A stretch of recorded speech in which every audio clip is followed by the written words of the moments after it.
बहुत समय पहले की बात है। सोनपुर नाम के छोटे से गांव में काजल नाम की बहुत ही गरीब औरत अपने बेटे कैलाश के साथ एक छोटे से घर में रहती थी। काजल दूसरों के घरों में खाना बनाने का काम किया करती थी, जिससे उनके घर का गुजारा होता था। एक दिन काजल कैलाश से कहती है, कैलाश, बिरजू भैया की दुकान से घर का राशन ले आ। अगर वो पैसे मांगे तो कह देना कि पैसे अगले महीने दे देंगे। ठीक है माँ, मैं अभी राशन ले आता हूँ। कैलाश बिरजू की दुकान पर राशन लेने पहुँच जाता है। वह बिरजू से कहता है, बिरजू भैया, माँ ने राशन मंगाया है। उन्होंने कहा है कि पैसे अगले महीने दे देंगे। तुमने मुझे क्या समझ रखा है जो मुंह उठाए उधार लेने चले आते हो? अरे उधार की वजह से मेरी दुकान बंद होने की कगार पर है। अभी तुमने पहले के पैसे दिए नहीं है और उधार लेने चले आए। देखो भाई, मैं उधार का कोई सामान नहीं दे सकता। बिरजू दुकानदार की ये बात सुनकर कैलाश अपने घर की ओर चल देता है और वह सोचने लगता है, मैं कितना अभागा हूँ, 2 वक्त के खाने के लिए पैसे नहीं जुटा सकता। माँ किस तरह दूसरों के घरों में काम करती है, अब मुझे उनका दुख देखा नहीं जाता। बेचारी कब तक दूसरों का काम करती रहेंगी। मुझे कोई काम जरूर करना होगा। शायद अब वक्त आ गया है कि मुझे अपनी जिम्मेदारी संभालियों होगी, ताकि मैं अपनी माँ को इस स्थिति से निकाल सकूं और उनकी जिंदगी में थोड़ी खुशियाँ ला सकूं। कैलाश ये सोच रहा था, तभी उसकी नजर एक ऋषि पर पड़ी। ऋषिवर ने कैलाश को अपने पास बुलाया और बोला, क्यों उदास हो बेटे? तुम्हें देखकर ऐसा लगता है जैसे तुम किसी बड़ी समस्या से जूझ रहे हो। ऋषिवर, मैं गरीब लड़का हूँ, मेरे पास कुछ नहीं है। सिर्फ एक सपना है कि एक दिन में अपनी माँ की मदद कर सकूं। वह दूसरों के घरों में जाकर काम करती है, फिर भी उन्हें इतने पैसे नहीं मिलते जिससे पूरे महीने का गुजारा हो जाए। मुझे तो समझ में नहीं आ रहा कि मैं क्या करूं। मेरी जिंदगी में आगे क्या होगा? तुम्हारे मन में जो सपना है वो एक दिन जरूर पूरा होगा बेटा। तुम बड़े तकदीर वाले हो, तुम्हारा भाग्य बहुत उज्जवल है। बहुत ही जल्दी ऐसा वक्त आएगा जब हर किसी के जुबान पर सिर्फ तुम्हारा नाम होगा। लेकिन मैं तो केवल एक साधारण सा लड़का हूँ और ना ही मैं कोई राजा हूँ, फिर भी मेरा नाम क्यों होगा? ऋषिवर, मैं समझ नहीं पा रहा हूँ कि आप क्या कहना चाहते हैं। इस संसार में हर एक व्यक्ति की कहानी अनोखी होती है और तुम्हारी कहानी अभी शुरू हुई है। इतना कहकर रिसीवर वहाँ से चले जाते हैं। कैलाश को उनकी कोई भी बात समझ नहीं आती है और फिर कैलाश भी अपने घर चला जाता है। बेटा, तू खाली हाथ क्यों चला आया? मैंने तो तुझे घर का राशन लेने भेजा था। माँ, बिरजू भैया ने उधर राशन देने के लिए मना कर दिया है। वो कह रहे थे कि मैं तुम्हें और उधारी नहीं दे सकता। तुम्हारे ऊपर पहले के ही बहुत पैसे हैं। कोई बात नहीं बेटा, आज मैं मालकिन से पैसे लेकर आऊंगी। तू बिरजू भैया का हिसाब करना और जा तू खाना खा ले। माँ, मैं बाद में खाऊंगा, आप पहले मुझे एक बात बताओ। जब मैं रास्ते में आ रहा था तो मुझे एक ऋषिवर मिले थे। वो कह रहे थे कि मैं बहुत तकदीर वाला हूँ। कुछ ही दिनों में हर किसी की जुबान पर मेरा ही नाम होगा। मैं तो उनके पास समझ ही नहीं पाया। अगर तुम्हें कुछ समझ में आया तो तुम मुझे बताओ। क्या ऐसा कहा उन्होंने? हाँ माँ, उन्होंने ऐसा ही कहा था। बेटा, जब तेरा हुआ था जन्म तब भी एक ऋषि ने मुझसे कहा था कि ये तेरा बेटा बहुत भाग्यशाली है, बड़ा होकर ये राजकुमार बनेगा। लेकिन मैंने उनकी बात पर कुछ ध्यान नहीं दिया था। माँ, ये सब फिजूल की बातें हैं। भला गरीब माँ का बेटा राजकुमार कैसे बन सकता है? राजकुमार तो राजा का बेटा बनता है। तुम सही कह रहे हो कैलाश, लेकिन कभी कभी ये भविष्यवाणी सच भी हो जाती है। मैंने खुद अपनी आंखों से भविष्यवाणियों को सच होते हुए देखा है। हमारे गांव में सूची नाम की एक औरत ने एक बेटी और बेटे को जन्म दिया था। उन बच्चों की खुशी में उस औरत के पति महेश ने आसपास के सभी गांव में दावत की थी। वह औरत भविष्यवाणी में बहुत विश्वास करती थी, इसलिए उसने अपने बच्चों का भविष्य पूछने के लिए एक ऋषि को बुलाया। उस ऋषि ने उससे कहा, मैं तुम्हें बच्चों का भविष्य नहीं बता सकता और तुम्हारे लिए भी यही बेहतर होगा कि तुम कभी भी बच्चों का भविष्य जानने की कोशिश मत करना, वरना तुम्हारा खुशहाल जीवन पल भर में दुख में बदल जाएगा। लेकिन ऋषिवर, ऐसा क्या है इन बच्चों के भविष्य में जो आप हमें बताना नहीं चाहते? हमने तो ऐसा कोई पाप नहीं किया है जिसकी सजा इन बच्चों को मिले। कितनी दुआओं की बात ईश्वर ने हमें ये 2 जुड़वा बच्चे दिए हैं। कृपया करके आप मुझे बताएं, इन बच्चों की भविष्य में क्या लिखा है? ठीक है, अगर तुम अपने बच्चों का भविष्य जानना चाहती हो तो सुनो। तुम्हारा ये बेटा बड़ा होकर अपनी जुड़वा बहन से शादी करेगा। ऋषि की ये बात सुनकर सूची के होश उड़ गए। ऐसा कैसे हो सकता है ऋषिवर? भला एक भाई अपनी बहन से कैसे शादी कर सकता है? मैं ये भविष्यवाणी नहीं मानता, तुम झूठ बोल रहे हो। मैं आपकी बातों पर विश्वास नहीं कर सकता। बेटा, अगर तुम्हें मेरी बातों पर विश्वास नहीं तो कोई बात नहीं, जब समय आएगा तो तुम खुद देख लोगे। इतना कहकर रिसीवर वहाँ से चले जाते हैं। फिर सूची अपने पति से कहती है, नहीं, यह तो असंभव है, मेरे बच्चे आपस में विवाह नहीं कर सकते। चाहे कुछ भी हो जाए, मैं ऐसा नहीं होने दूंगी। मुझे अपनी बेटी को मरवा देना चाहिए, तभी ये भविष्यवाणी गलत साबित होगी। तुम ये क्या बात कर रही हो? उस आदमी की बातों में आकर तुम इस मासूम की जान लेना चाहती हो। कितने वर्षों बाद ईश्वर ने हमें औलाद का सुख दिया और तुम कह रही हो कि हम इस मासूम बच्ची को मरवा दे।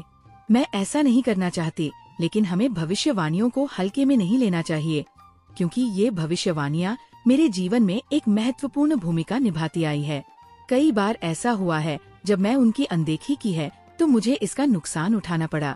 हमें भविष्यवाणियों को गंभीरता से लेना चाहिए, क्योंकि ये सिर्फ शब्द नहीं है बल्कि हमारे भविष्य के संकेत है। इसलिए इस भविष्यवाणी को नजरअंदाज करना हमारे लिए सही नहीं होगा। देखो सूची, हमें सोच समझकर ही कोई कदम उठाना चाहिए। बताओ अब हमें क्या करना होगा? तुम इस बच्ची को कहीं दूर ले जाकर मार दो। हमें ना चाहते हुए भी ऐसा करना ही होगा। इसी में हमारी भलाई है। अगर भविष्यवाणी सच हो गई तो अनर्थ हो जाएगा। ठीक है, जो आज तक किसी ने नहीं किया वह मैं करूँगा। अपने ही हाथों से अपने बच्ची की जान लूंगा। तुम इस बच्ची को किसी कपड़े में लपेट दो जिससे मुझ पर किसी को शक ना हो। वह आदमी उस बच्ची को एक ऊंची पहाड़ी पर ले जाता है और फिर उसे पहाड़ी से नीचे फेंक देता है, लेकिन वह बच्ची किसी तरह बच जाती है। एक अमीर आदमी उस जगह से गुजर रहा होता है, तभी उसकी नजर उस बच्ची पर पड़ती है। अरे वाह, कितनी प्यारी बच्ची है, लेकिन ये बच्ची इस जंगल में क्या कर रही है? इसे यहाँ पर कौन छोड़कर गया होगा? मुझे इसे अपने साथ लेकर जाना चाहिए, वरना इसे कोई जंगली जानवर खा जाएगा। वह अमीर आदमी उस बच्ची को अपने साथ घर ले जाता है। अरे कहाँ हो भाग्यवान, जरा जल्दी इधर आओ। ये देखो मेरे साथ कौन आया है। अरे ये किसका बच्चा उठा लाए हैं आप? मैं क्या तुम्हें बच्चा उठाने वाला दिखाई देता हूँ? अरे मेरा मतलब वो नहीं जो आप समझ रहे हैं। मेरे कहने का मतलब ये है कि तुम्हें ये बच्चा कहाँ से मिला? ये नन्ही परी मुझे पहाड़ियों वाले जंगल में मिली है। पता नहीं इसे वहाँ पर कौन छोड़कर गया था। मुझे इस बच्ची पर दया आई और मैं उसे उठा के ले आया। ये तुमने बहुत अच्छा किया जो इस बच्ची को अपने साथ ले आए। देखो ये बच्ची कितनी सुंदर है, देखने में बिल्कुल चांद का टुकड़ा लग रही है। आज से ये बच्ची हमारे परिवार का हिस्सा है। हम इसे भी अपने बेटे सुहान की तरह ही पालेंगे। अब से हमारी एक नहीं बल्कि 2 बच्चे हैं। यूं ही कई वर्ष बीत जाते हैं। अब दोनों भाई बहन बड़े हो चुके होते हैं। सूची, उसका पति बहुत खुश होते हैं कि भविष्यवाणी गलत साबित हुई। लेकिन होना तो वही था जो तकदीर में लिखा था। एक दिन सूची का लड़का किसी काम से बाहर कहीं दूर जा रहा होता है।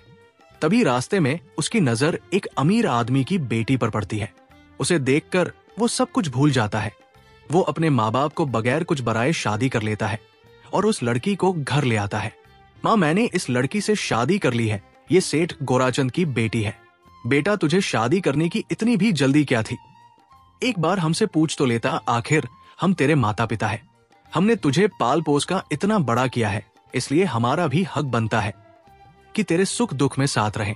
अरे भाग्यवान तुम भी, ये क्या बात लेकर बैठ गई हो? हमें तो खुश होना चाहिए। हमारे बेटे की खुशी में ही तो हमारी खुशी है। बेटी, तुम बहुत दूर से चलकर आए हो, जाओ थोड़ा आराम कर लो। बेटी, तुम कितने भाई बहन हो? सासू माँ, हम 2 भाई बहन हैं, लेकिन मैं सेठ गोराचंद की सगी बेटी नहीं हूं। मैं तो उन्हें पहाड़ी के पास मिली थी, लेकिन उन्होंने मुझे कभी माँ पापा की कमी महसूस नहीं होने दी। अपने बहू के मुंह से ये बात सुनकर सूची सब समझ जाती है कि ये लड़की हमारी बेटी है। वो इस बात को अपने पति महेश को भी बताती है कि भविष्यवाणी सच साबित हुई। ये बात किसी तरह सूची के बेटे को भी पता चल जाती है कि जिस लड़की से उसने शादी की है वो उसकी सगी बहन है। ये सुनकर वो अपनी जान दे देता है और लड़की भी अपनी जान दे देती है। ये तो बहुत बुरा हुआ। इस बात को सुनकर मुझे पूरा विश्वास हो गया कि भविष्यवाणी सच होती है। हमें इन्हें हल्के में नहीं लेना चाहिए। हाँ बेटा, मैं तुम्हें यही समझा रही थी कि भविष्यवाणियों को झूठ समझने की कोशिश मत करना। इसका मतलब वो रिसीवर सच कह रहे थे। मेरे मन में जो सपना है वो एक दिन जरूर पूरा होगा और बहुत जल्दी मेरा भाग्य उज्जवल होगा। उसके बाद हर किसी की जुबान पर सिर्फ मेरा नाम होगा। जिस राज्य में कैलाश रहता था, उस राज्य का राजा रमन सिंह बहुत ही शांति प्रिय और दयालु था। उसके शासन में सभी खुश रहते थे। प्रजा भी राजा को बेहद पसंद करती थी। हर कोई गर्व महसूस करता था कि वो ऐसे राज्य में रहते हैं जहां एक शांति प्रिय और समझदार राजा शासन कर रहा है। राजा की राज्य की सूचित व्यवस्था के पीछे जिस आदमी का हाथ था, वो थे उनके सबसे प्रिय सलाहकार वीर सिंह। वीर सिंह के रहते राजा को कभी कोई दिक्कत महसूस नहीं हुई, लेकिन अचानक एक दिन वीर सिंह की मृत्यु हो गई। इससे राजा को बहुत दुख हुआ। अब उनके प्रमुख सलाहकार का पद खाली पड़ा था। वो चाहते थे कि पूरे राज्य में सबसे बुद्धिमान और जवान आदमी को ये पद मिले। इसलिए वो अपने मंत्री से कहते हैं, पूरे राज्य में घोषणा करवा दो, जो भी व्यक्ति राजा के 3 पहेलियां का सही जवाब देगा, उसे राजा 10,000 सोने के सिक्के और अपना प्रमुख सलाहकार नियुक्त करेंगे। अगले ही दिन मंत्री पूरे राज्य में घोषणा करवा देते हैं, सुनो सुनो सुनो महाराज रमन सिंह, आज का ताजा फरमान। जरा गौर से सुनो, महाराज के सबसे प्रिय सलाहकार वीर सिंह की अचानक मृत्यु हो गई है, इसलिए उनका पद खाली है। जो भी व्यक्ति महाराज की 3 पहेलियां का सही जवाब देगा, उसे महाराज 10,000 सोने के सिक्के और अपना प्रमुख सलाहकार नियुक्त करेंगे। कौन जाने अब हमारे मुल्क का क्या होगा। क्यों बाबा, कोई आफत आ गई है सलाहकार की मृत्यु होने से? बेटा, आफत तो कुछ नहीं आई। वीर सिंह बहुत ही अच्छा इंसान था। ईश्वर अच्छे इंसान को जल्द ही अपने पास बुला लेता है। बेचारा हमेशा प्रजा की भलाई चाहता था। मैंने कितने ही सलाहकारों को बदलते देखा है, मगर यकीन मानो वीर सिंह जैसा कोई नहीं था। वो हमेशा गरीब लोगों के हित में ही सोचता था। पता नहीं अब राजा का नया सलाहकार कौन बनेगा, जो हम जैसे गरीबों के बारे में सोचेगा। अगले ही दिन राजमहल में बहुत से आदमी जाते हैं, लेकिन कोई भी राजा की पहेलियों का जवाब नहीं दे पाता है। यूं ही 3 दिन गुजर जाते हैं। एक दिन कैलाश अपनी माँ से कहता है, माँ, क्यों मैं एक बार महाराज के पास जाकर इन पहेलियों का जवाब दूं? बेटा, राजा हर बार पहेली बदलकर पूछता है। अभी तक कोई भी तीनों पहेलियों का सही जवाब नहीं दे पाया है। बहुत से अक्लमंद लोगों ने पहेलियों का जवाब देना चाहा, लेकिन हर कोई नाकाम रहा। वहां बहुत ही तजुर्बेकार और होशियार लोग आए हुए हैं। माँ, बिल्कुल भी परेशान ना हो, मैं महाराज के पास जरूर जाऊंगा। सोचो, अगर मैंने पहेलियों के जवाब दे दिए तो 10,000 सोने के सिक्के मिलेंगे। फिर तुम्हें किसी के घर जाकर काम करने की जरूरत नहीं होगी और मैं भी महाराज का सलाहकार बन जाऊंगा। ठीक है बेटा, तू इतना कह ही रहा है तो जा, मेरी दुआएं तेरे साथ है। ईश्वर तेरी हिफाजत करे। अगले दिन कैलाश राजमहल पहुंच जाता है। महाराज उससे पूछते हैं, तुम यहाँ किस लिए आए हो? महाराज, मैं यहाँ आपकी पहेलियों का जवाब देने आया हूं। अभी तक कोई भी मेरी पहेलियों का जवाब दे नहीं पाया। तुम समझदार लगते हो, शायद तुम मेरी पहेलियों का जवाब दे सकते हो। जैसा कि तुम सर्द जानते हो, जो भी पहेलियों को सही जवाब देगा वो मेरा सलाहकार बनेगा और उसे इनाम में 10,000 सोने के सिक्के दिए जाएंगे। ठीक है महाराज, मैं आपकी पहेलियों का जवाब देने के लिए तैयार हूं। तो बताओ, तुम्हारे अनुसार सबसे बड़ा धर्म क्या है? महाराज, सबसे बड़ा धर्म संतोष है। जब मन शांत होता है तो इंसान सबसे अमीर होता है। बिल्कुल सही जवाब। अब दूसरे सवाल का जवाब दो, जीवन में सबसे बड़ा ज्ञान क्या है? महाराज, जीवन में सबसे बड़ा ज्ञान यह है कि खुद को जानना और समझना। जब हम अपने आप को पहचानते हैं तब हम दूसरों को भी समझ पाते हैं। अब तीसरा और आखिरी सवाल, सच्ची मित्रता का अर्थ क्या है? महाराज, सच्ची मित्रता वह है जब एक मित्र दूसरे की खुशियों में खुश और दुखों में दुखी होता है, बिना किसी स्वार्थ के। बहुत अच्छे, तुमने तीनों सवालों के सही जवाब दिए हैं। आज से तुम मेरे सलाहकार हो। मंत्री जी, इसे 10,000 सोने के सिक्के दे दिए जाएं। कल से तुम अपना पद संभालोगे। कैलाश 10,000 सोने के सिक्के लेकर अपने घर चला जाता है। कैलाश को देखकर काजल बहुत खुश होती है। वो कैलाश से कहती है, बेटा, जब से तुम गया है तब से ही मैं तेरे लिए दुआ कर रही थी कि तू कामयाब हो, और ईश्वर ने मेरी दुआ सुन ली। अब हमारी सारी मुसीबतें दूर हो जाएगी। हाँ माँ, अब तुम्हें किसी भी चीज की चिंता करने की जरूरत नहीं है। आज से तुम्हें दूसरों के घरों पर जाकर काम करने की भी कोई जरूरत नहीं है। बेटा, मेरी पूरी जिंदगी दुख और तकलीफों में कट गई। आज सालों बाद तूने मुझे ये खुशी दिखाई है। अगर आज तेरे पिताजी जिंदा होते तो बहुत खुश होते। पूरे राज्य में ये बात फैल जाती है कि काजल का बेटा राजा का सलाहकार बन गया है। सब बहुत खुश होते हैं क्योंकि कैलाश बहुत ही समझदार लड़का था। एक दिन कैलाश महल से अपने घर जा रहा होता है, तभी रास्ते में दो भाई एक घोड़ी के बच्चे के ऊपर झगड़ते हुए दिखाई देते हैं। कैलाश उसके पास जाकर बोला, तुम दोनों झगड़ क्यों रहे हो? जिस आदमी को तुम मेरे सामने खड़ा देख रहे हो, ये मेरा बड़ा भाई है। ये बहुत ही झगड़ालू इंसान है। हमारे पिताजी जो भी छोड़कर मरे थे, हमने उसे आपस में बांट लिया। मेरे हिस्से में घोड़ी आई थी और उस घोड़ी ने एक बच्चा दिया। ये बेईमान इंसान घोड़ी के बच्चे को अपना बता रहा है।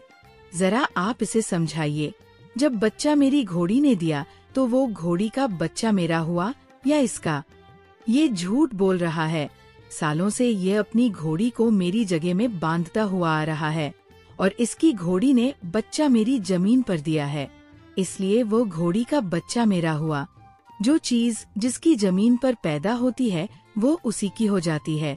कैलाश समझ गया ये दोनों पागल है, इसलिए वो उनसे बोला, तुम्हारी समस्या तो बहुत गंभीर है। तुम्हें राजा के पास जाना चाहिए, वही तुम्हारा फैसला कर सकते हैं। तुम सही कह रहे हो, हमें राजा के पास जाना चाहिए, वरना ये झगड़ालू इंसान को उल्टा सीधा ना कर दे। अगले दिन दोनों भाई राजा के पास पहुंच जाते हैं और राजा को अपनी सारी बात बताते हैं। राजा कैलाश से कहते हैं, इस समस्या का हल तुम करो कैलाश। वह दोनों भाई कैलाश को पहचान लेते हैं, लेकिन राजा के सामने उनकी बोलने की हिम्मत नहीं होती, इसलिए वह चुपचाप खड़े रहते हैं। देखो, जगह से घोड़ी और बच्चे का कुछ भी लेना देना नहीं है। जिसकी घोड़ी बच्चा भी उसी का है, लेकिन तुम्हें अपने बड़े भाई की जगह में घोड़ी बांधने का हर्जाना देना होगा। तुम्हें उसे एक सोने का सिक्का देना होगा। दोनों भाई लोकेश का फैसला सुनकर खुशी खुशी अपने घर चले जाते हैं।